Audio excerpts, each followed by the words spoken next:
I'm Jeff Myers, and welcome to Elgin Today.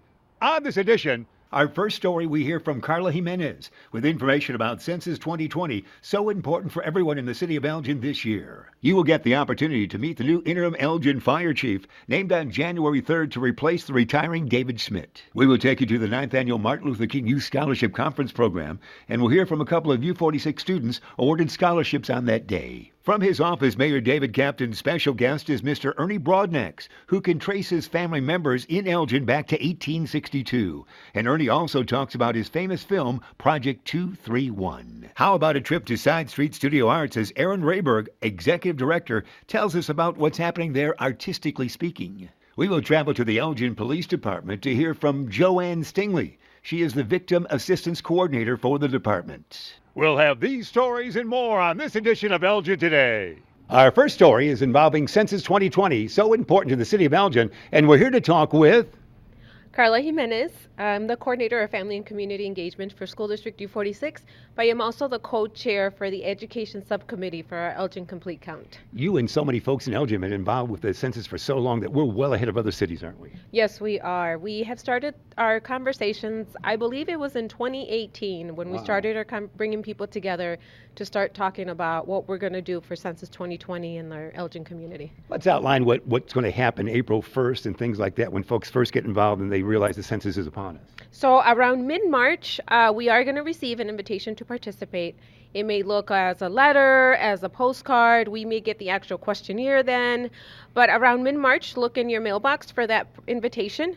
It'll ask you to fill out the census form online. You're going to get a unique code to your household, and so then you'll visit the website and complete that form. The questionnaire or the census will open later, like a week later in March. But you'll start getting information. So it's only online at that time? We can't send a paper back, a regular paper?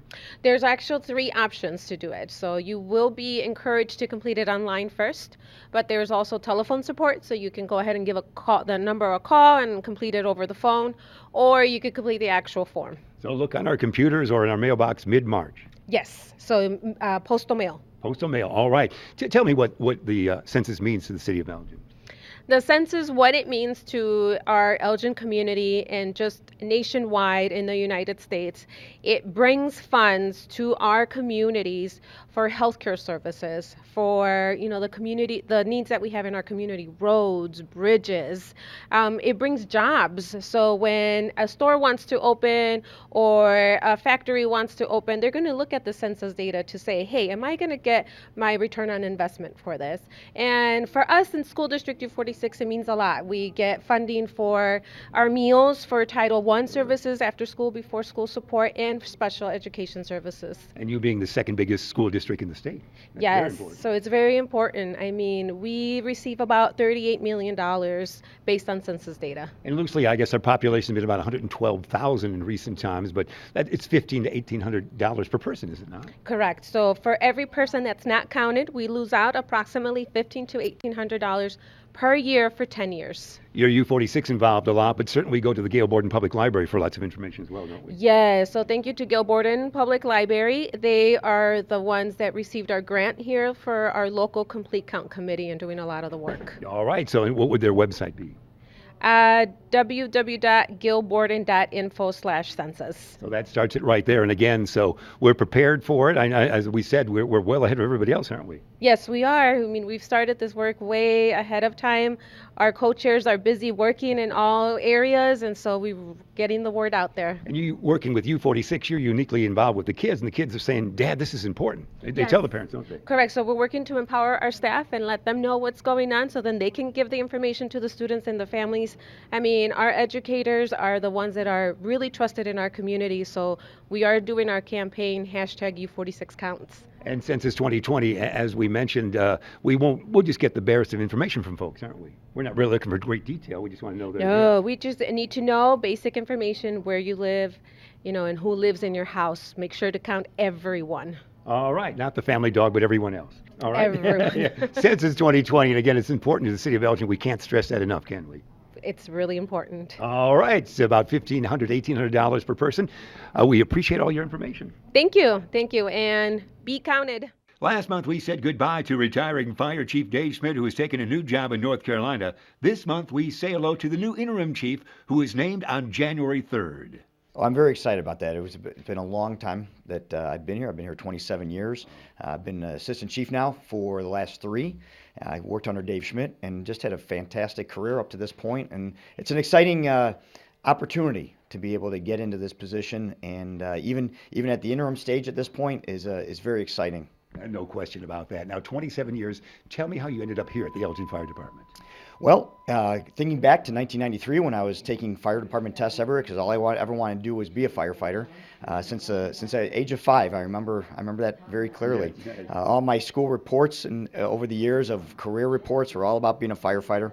But when I came here to take the fire department test, back then the fire department would host a practical agility test. Mm-hmm. And when I came here to take that test, the way the crews that were involved treated the applicants and the excitement that they showed for the job at the time and the way they ran it and the way the staff ran it. Right. When I left here, I still had a couple other tests that I was scheduled to go take, but I said Elgin is where I wanted to go, right. And thankfully Elgin was the first one to call. Tell me, your 27 years here, Dave Schmidt was so good with the technical knowledge and the new stuff like that. Tell me some of your strong points. My strong background is operations and training. That's where I excelled at in the organization. I was a training officer for 15 years here. I started as the training officer, full-time training officer in 2000. I left the full-time position in 2003 and then continued that job as an on-shift officer up until I was promoted to battalion chief in 2014. And so I've done a tremendous amount of training and which also leads into all the operations. So operations and training is my big background here. You especially get out in the community and chat with folks, don't you? I do. And one of the things that I've been tasked with over the last few years is working in with our diversity initiatives. So I've been going out to the schools a fair amount where I work with 8th graders, working with U46 and their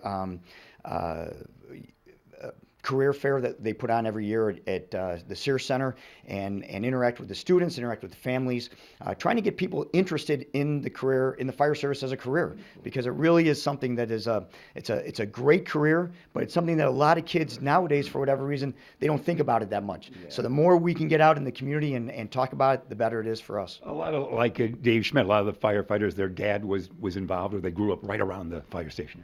I did not. I am the only one in my family. So congratulations, you're the exception. I am the exception, absolutely. Now, Rob, when we look at your name, this is almost a question for Jeopardy shows. Yep. Spell your name for me. Okay, so it's spelled Cagann. And how does the populace usually call that or say that? Usually it's pronounced Kagan. And how do you officially say it? Sagan. Not a chance we can get it. Nobody ever gets it right. I don't even correct anybody anymore. So Sagan is how we do that. And oftentimes I just introduce myself as Rob. R-O-B-B. Much easier. You have an extra B. I do have an extra B, so. Oh, that's incredible. Sagan, yeah. So congratulations. We're excited to have you here. And you love the Elgin Fire Department, don't you? I do. This has been a dream come true. And to be in an organization of this magnitude and being able to do all the things that I've been able to do in my career here it's been tremendous. An exciting part of the Martin Luther King Youth Scholarship Conference program that took place on Monday, January 20th, is the announcement of scholarship winners. We had a chance to talk with 2 of those scholarship winners. My name is Martina Mendel-Duckins, and I'm a Larkin High School senior. And you won a scholarship for the Martin Luther King Day. Tell me about that. I sure did. This is an amazing program where they offer a scholarship for students that demonstrate leadership. And obviously they saw me as a person who had great leadership skills, so I'm really excited. You're proud to represent Larkin, are you not? I am. I am proud to be a Royal. What did you show that was different than other students for Martin Luther King to identify you? I believe that I showed that you can be a global citizen and still have this leadership quality that you have in your community. I feel like locally you need to show that you have leadership skills, but even more so you need to show that nationwide, internationally, you need to show that you can identify with all groups of people, and I guess I showed that. Wonderfully said. Well, Elgin's all leadership and people, is it not? Yes, it is. This day is great. Tell me how you feel about attending this day. I feel proud. I feel incredibly blessed to be here. It is such an amazing opportunity to be serving my community on this day of service, because MLK would have wanted that. He wanted us to show that we do have the ability to show that we have great leadership skills and that we are all great people in this community. My name is Ethan Hines. I'm a senior at Larkin High School. Tell me how you feel about the scholarship you won. I'm grateful for it, for sure. I show a lot of appreciation, especially to the committee, and I'm loving it. I'm happy about it. It's a great moment. The Martin Luther King Youth Leadership Conference now. Tell me what they looked at in your schooling that made them choose you. I feel like the most thing that they looked at is my enthusiasm. I was really open, especially in the interview. I was really open with them, and I asked a lot more questions than they asked, right? Honestly, yeah. So they liked your social charm. I feel like they did, yeah. I feel like I'm a real social person. I'm really outgoing about stuff, and I like learning about different people, and I like different people learning about me. Wonderful, that's great spirit. Where are you going to school? I'm going to school at Southern Illinois University at Edwardsville. Oh, you're a Cougar then, aren't you? Yes, sir. SIUE. Yes, sir. I used to live in Quincy, so we played them occasionally. Right. Great yeah. school, good choice. Yes, it is. My sister actually went there, so following great. her, yeah. You're like that market down there close to St. Louis. Yes, I do. I love St. Louis. Is that right? Mm-hmm. Are you a Cardinal fan suddenly? No, I'm not no Cardinal fan, but I love St. Louis though. Well, congratulations, and thanks for talking to us today. Thank you. I appreciate it. Thank you. Well-known community man Carlton Rollin was the MC for the day, and he reminded us just how important the month of February is. Black History Month means an awful lot. It means an awful lot to everyone in this country. And it should actually be longer than a month because we've contributed, throughout the history of this country. So people need to be acknowledged year-round in regards to the things that they've done and given to this country. But it's a proud moment. It's a proud moment for me to say, hey, take a look at what we've offered and what we brought to this country and how we've grown from here. And then we still got a long ways to go. Welcome to the February edition of Mayor David Captain, and we're in your office today, Mayor. We are. We're in City Hall, and with us today is a longtime resident friend of mine, Ernie Broadax. I'm going to talk about Ernie's family, how they came here, and he's a movie producer, he's an author, he's a real integral part of our city. And Ernie, tell us how your family came here and how long they've been in the city of Elgin. Well, my family came here October of 1862. So we've been around a long time. So my great-great-grandmother was Ann Bosley. She married a Harding, and my mother and father became Broadnaxes from my dad. And my dad was one of the early shoe shop cobblers in the city of Elgin. And I used to tell him, Dad, you saved a lot of souls in this city. I used to like to hear that. And then I remember so many things. I remember my great-great-grandmother worked at the Wing Mansion at 972 Highland Avenue in Elgin. And back in the days of slavery, of course, the help did not live in the mansion. So she lived in the Wing Mansion at 972 Highland Avenue, and I wasn't aware of that. Wow. I used to go by there a lot, back and forth, going by there in the car, until I found Was she in the out. house or was she in the carriage house? She was in the house. In the house in itself. the mansion itself. The house is in beautiful shape now, isn't it? Beautiful shape. Mr. and Mrs. Thorne have really fixed that mansion up in a beautiful shape. And they invited me over there one Sunday because they were going to dedicate the house. And they bugged me for a week. Everybody calling me for a week. We want you over here, want you over here. I said, why? Nobody would tell me why. Well, that Sunday came up and I got over there, and they still wouldn't tell me. So finally, he asked the mayor if he would move aside and let me up beside him. Steve said that. And the mayor moved over. They had draped a drape over the whole history of that mansion, from the beginning to the end of that mansion. And I still didn't know why I was over there. But then he asked the mayor to step aside, and they took me upstairs. And we went upstairs, and they opened the door of a room. And in this little room, he said, this is where your great-great-grandmother, Ann Bosley, lived for about 30 years. And you sat on the bed. We were with you that day, as I recall. When he opened the door, and I stepped in the room, flashlights, he had some of the press and stuff stashed in the room before I got there. And I remember that, and all these lights went off, and I finally stopped and I looked around and I saw a little table, a bedside table. I saw a small dresser, and I saw one person, little bed, little cot, and that's where my great-great-grandmother slept. And I sat down on that couch. I remember that, yeah. And I started crying. Yeah. So much. I was so overwhelmed. That's I incredible. started crying. And I talk about it today, and I'm ready to start crying. So we better go on to something. Well, those are the else. stories that make Elgin great. Your boyhood home you were born in still exists. What's the Yes. address? The address 475 Fremont Street, and that's located in the east side of Elgin. A small little house, and 14 of us were raised in that house. Wow. I was 18 years old when I went into the Marine Corps, and that was the first time I slept in a bed by myself. I had a whole bed by myself. I always slept with a brother. You could be a recruiting poster now. Yeah. Those are great stories, Ernie. I always slept with a brother or two. That's wonderful, Mayor. Yeah, Ernie, and we, we talk about people, and I've met with kids and young people I went to high school with. I met with, I ran into people when we did a dedication out there at the settlement, Gloria Hunter on her property, went to school with Gloria, and we talked about why people stay. And what, you have all the places we can go. I went to college in Peoria. I know kids that were me and went away to the military. Some stayed where they were stationed, or they liked California. You were in the Marine Corps and you went all around the United States, but you came back to Elgin. What made you come back? A number of things made me come back. One, Elgin always gave me a lot of memories from the time I was born on up. Elgin always gave me a lot of memories. Elgin was always doing so much for the city of Elgin, the people in Elgin. And I liked the way that Elgin had cooperation with the school systems and with the college and with organizations and with the boat. Elgin was always doing so many things. When I got back here, I was really impressed on the things that Elgin had accomplished and are still accomplishing today. I had many boyhood memories.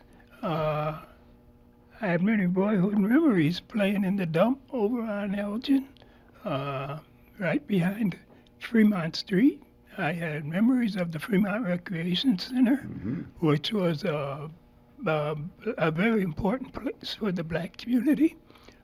And I had traveling and going overseas and traveling the United States.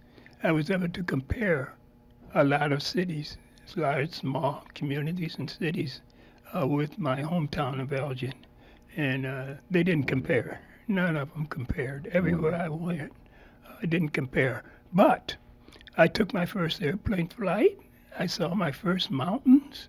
I had some first-time experiences that I realized a lot of people in Elgin didn't have, and my brothers and sisters and them didn't have. And so I came back to Elgin, and then they were doing even more, and I got involved, and I became a part of Elgin. Wonderful. And so these things all make me very happy that I came back to my hometown. I'm sure that will lead the mayor back to your project. We want to talk about that, don't we, Mayor? Yeah, we do, and we have a few minutes left, Ernie, and you did something that very few other people in Elgin ever had an opportunity to do or ever had the ambition to do. You did a movie. And tell us about that.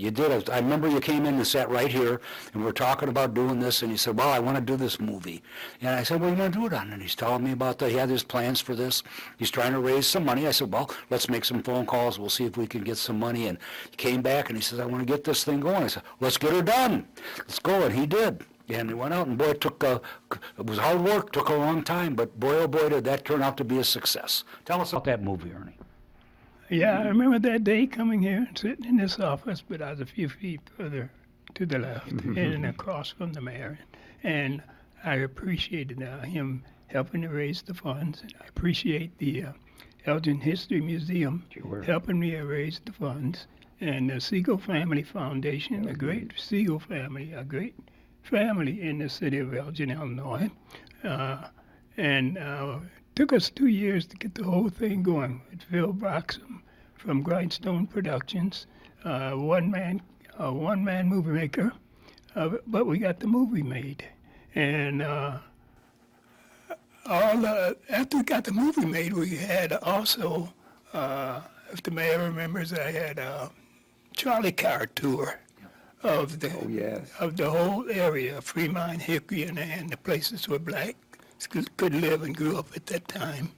And so that's the movie ended up being put in every library in the state of Illinois by Jesse White. That's great. Whom a lot of people didn't know was the Secretary of State, but he was also Secretary of Libraries. Yeah, And they could do that. When this book gets done, I'm going to be tapping on Jesse's door. I'm going to be talking on Jesse's That's how it door came about. again to get it distributed. Because what it was important to me about the movie and the book was that I wanted it to be used in an educational way, in a positive way, and in a way that would encourage youngsters, black, white, Jewish, all kind of kids, to set a goal and have a dream and have it come true. The movie's still current. Elgin Public Museum in the month of February showing that after you were seen with it at the library in the month of January. So congratulations. Jesse White played 7 seasons of minor league ball with the Cubs. Did you know that? Sure did. That's just for the mayor's sake. Quite an athlete. You know, and Ernie touches on things that we're getting older and we share stories, and we'd always laugh about Ernie and I being storytellers. Mike Elft was a storyteller, Jerry Turnquist. But those are the things that we need to pass on to young people, and that's one of the reasons we're doing this kind of a presentation, this kind of a program for people to look at, and to get a taste and a feel that Elgin is more than just a spot on a map. This is a community that we work together, and we play together, and we have some hard times together, but by golly, we managed to get through these things, and I think that we share our information. We try to teach the young people that there's more here than just a house. This is a home for you. Well said, Mayor. We have about 30 seconds. One more question. Okay. Aren't you doing a book currently? Yes, I'm currently doing a book. How would that be? I don't know when it's going to be done, but it will be. It'll be called "My Birth, My Life in My Black Skin." Thanks. Let's have the office. That's beautiful.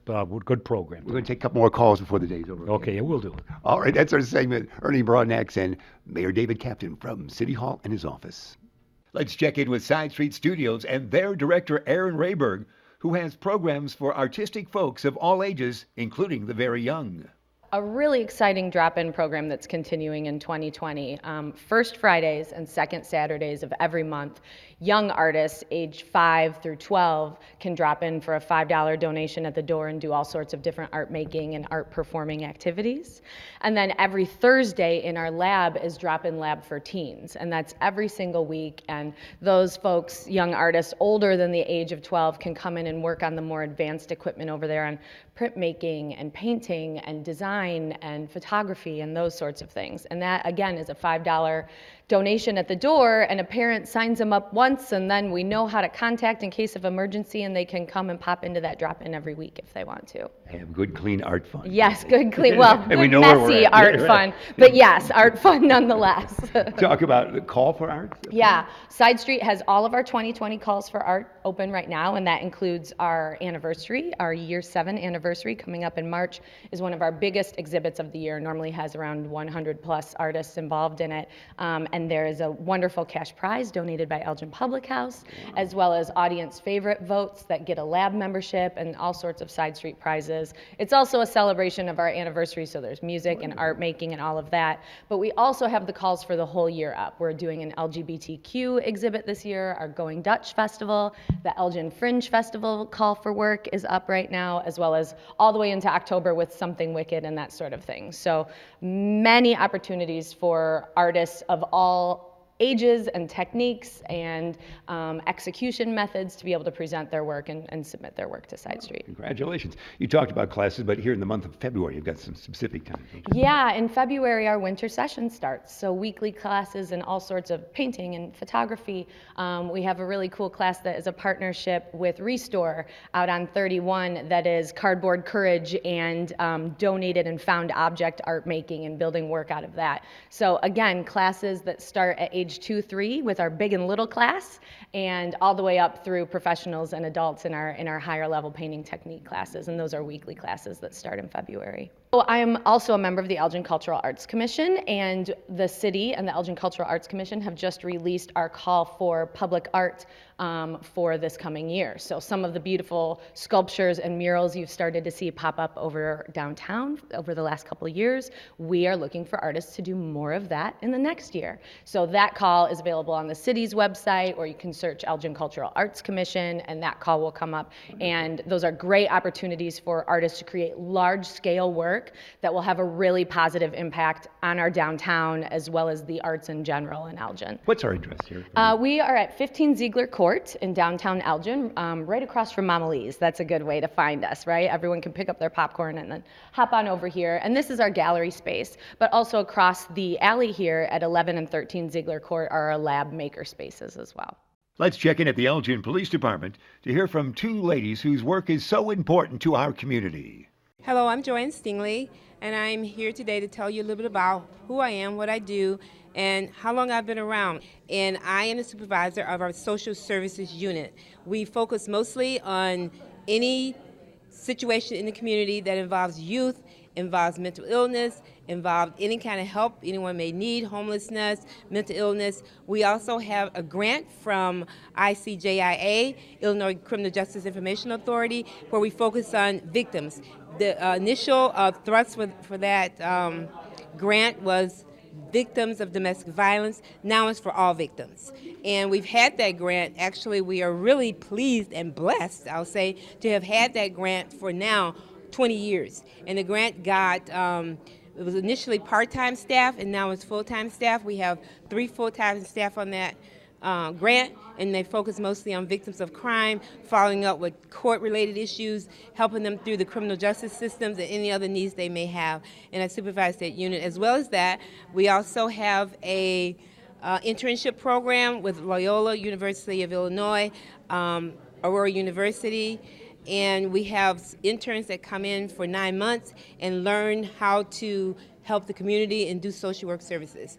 I know there's been a lot of discussion about our newest unit, which is CCSU, which was just started this year through our chief, Anna Lally, to focus on severe mental illness, and our officers going out and doing some home visits and some collaboration with the community and helping families who deal with their family members who have severe mental illness, and we know how difficult that may be, getting hospitalization, helping people stay on their medications, and those kind of things. So we all work together for that same purpose. My name is Ada Martinez. I'm with the Elgin Police Department. I'm the bilingual interventionist. So I work with Ms. Joanne Stingley in Social Services Unit.